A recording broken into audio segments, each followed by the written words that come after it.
starting off the first step, here I have 45 grams of flour and I have 220 grams of water. Okay, for the flour is the normal flour. Okay, it's not like the baking flour or the one for bread. No, just all-purpose flour, the one you use for like chapatis, mahamri. Okay, so we're gonna add everything in a pan and we'll cook it on a low heat.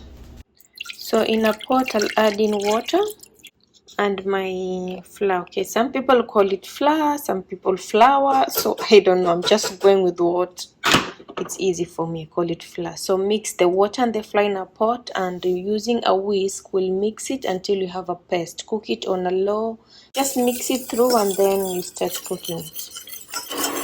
So I'm cooking mine starting on a medium heat, and then when I have a paste I'll reduce the heat to low heat for about a minute. Okay, I'll show you when it's prepared. So I just keep, as you can see now I have a paste, so I'll reduce the heat to low heat and I'll cook it for 1 minute. Okay, this is the paste. It was cooking for 1 minute. I transfer it to another bowl and let it cool down. Okay, you don't want it to cool down completely to be cold, just to be warm. We don't want it too hot and you don't want it too cold. So I'll just give it like 10 minutes and then we'll continue with another stage. So this has been sitting for 10 minutes.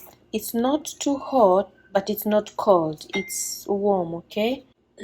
So here I have 285 grams of milk. It's direct from the fridge, and I have a cold egg from the fridge. I'll add them here. Add the milk and the egg here. So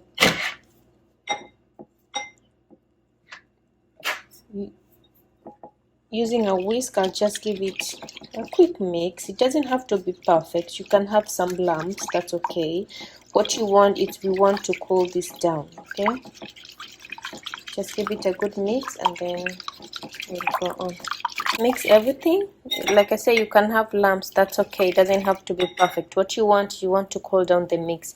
Just make sure the mix is not too cold and it's not too hot. You want it to be warm. In Kiswahili nitasema vugu vugu. You want it to be warm because when we add yeast and it's too cold, the yeast won't activate, and if it's too hot, the yeast can die.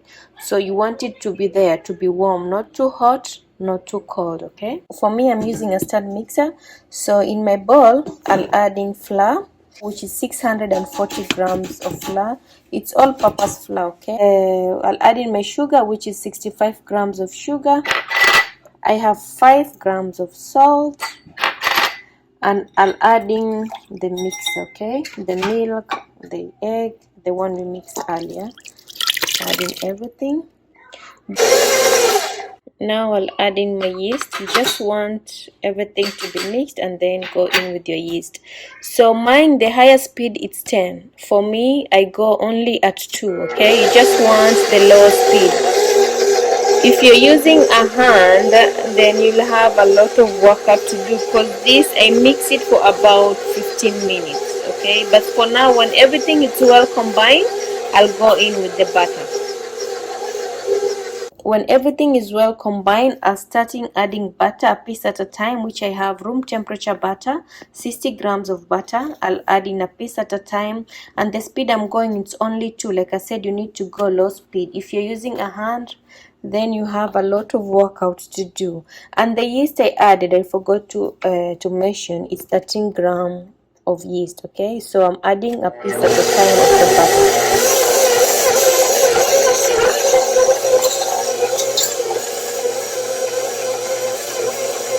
So I'm done with the butter. I'll let this continue to whisk about 10 to 15 minutes, and I'll 10 to 15 minutes, and I'm gonna show you how. There's a test called window checking with the dough. You just gently do like this, and you see it forms a window. If the window stays like this, that means your dough is ready. If it starts opening, if it starts cutting itself, that means your dough it's not ready. See, if it starts doing that, that means your dough is not ready. But if it stays in time without opening, it's ready. And sometimes the dough is ready, but keep cutting because you're pulling it too hard. It's a dough, it has to cut, so just be gentle. You'll feel it. You see, if I do this, it's not cutting. That means my dough is ready. Okay, so my dough is ready. I'll just bring it together in the middle, and then we are going to let it rest. As you can see, just gently put in the middle. I pull, put in the middle. When I have a nice circle, just using my hands, I'm trying to make it to be circle, and I'll let this rest until it's doubled up itself. Okay, so in a big bowl, I'll just sprinkle some flour, and then I'll add in my dough. You can either cover it with a plastic wrap or a towel, or both. Me, I do plastic wrap, and then on top I'll cover it with a towel too. So I'm gonna let this rest until it's double up. It's gonna take like 20 minutes, 30 minutes, okay, depending on where you are, the room temperature, but it's not gonna take more than 30 minutes. So my dough has doubled up. It has been sitting for 30 minutes, as you can see.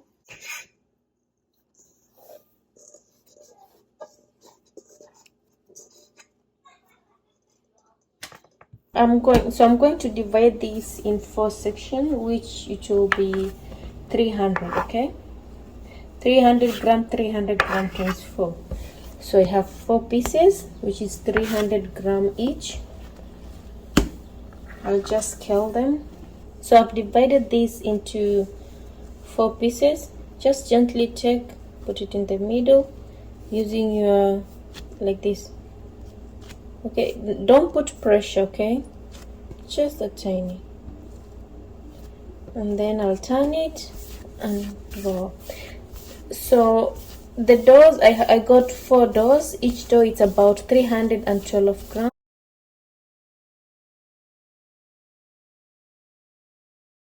So I'll cover this while I'm preparing my pan.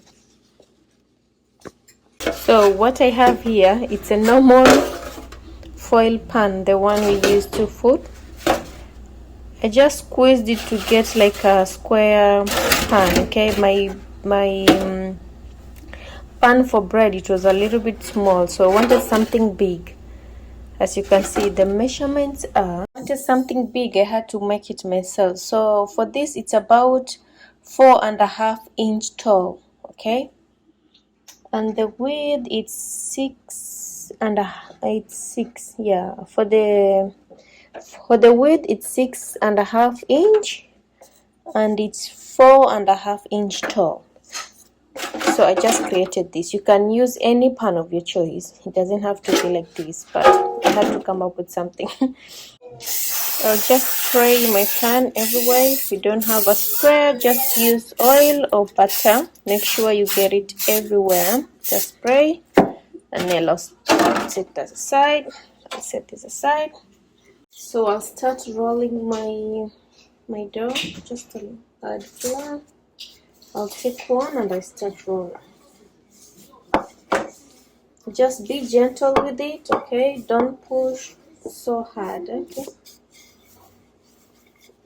So we are trying to make like a rectangle. And don't roll too hard. Just be gentle with it, okay? Once I have something like this, roll it a little bit. It's like you don't have to measure. I'm just telling you, okay? So the height, it's like 9 inch height, okay? Because we want a nice shape. I'll just put this in the middle and then try like to pinch it, and then put the other side too. We are trying to find that, I'm sorry, my kid has missed the other side. We are trying to find like a it's a rectangle shape, right? Like a long rectangle shape. So just do this, and this is what I have. I'll roll this. So I'll roll, just roll it to secure the middle part, and then you'll go like that. Just give it a little bit of pinch so that when baking it doesn't open.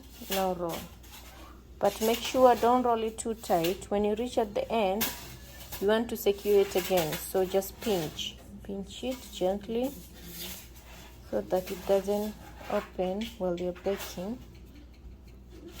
What you'll end up with, you secure this, it will be down, and you want it to be like that. Okay, so my pan is ready. Just pick it up. Voila. So I'll do this until I'm done with the all four. Okay, so this pan fits 3 of them, so I'll cover it with plastic wrap and a towel, and I'll let them sit until they come up. That can take 1 to 2 hours. As you can see, they are down. They are about only, as you can see, they are so down. They are about only 1.5 inch. So they are going to rise up until they are here. So that can take 1 to 2 hours. You can make this any style you want, buns, but make sure give them time to rise up, okay, so that you won't have like a stuffed bread. If they rise up nicely, you'll have a nice bread, but if you don't give them time to rise, you'll have like a stuffed bread. So just give them time to rise up. And these are done. As you can see, they're all up. They've been sitting for around 1.5 hours. Excuse me, baby. Okay, so my oven is already at 345 Fahrenheit, which I've turned it on like 10 minutes ago. Now it's hot. It's 345, and I'll bake them for 40 minutes. Every oven is different. Once you have a nice golden brown color, then you are good to go. I won't put anything on top, not oil, not butter, no yolks. I'm going to bake them as they are. Okay, I just took this from the oven, so you have to remove it immediately from the pan. As you can see, it has a beautiful color. I'm just letting it cool down on a wire rack. Okay, you have to take it out immediately, like I say, or it will sweat. Remember, I had 4 doughs, so the 3 they are together, and then I tried one separate. If you want to have like this line here, it will bake this. Before you bake, make sure your dough comes up and then put in the oven. If you put in the oven while it's here, you won't have this pretty line. So if you want, you can do 4 individual, which will have 4 loaves, or you can stick them together. Have like a mini loaf. This is like a 5 inch, so you'll have 4 of them, or you can stack them together. But I think if you do them individual, they look more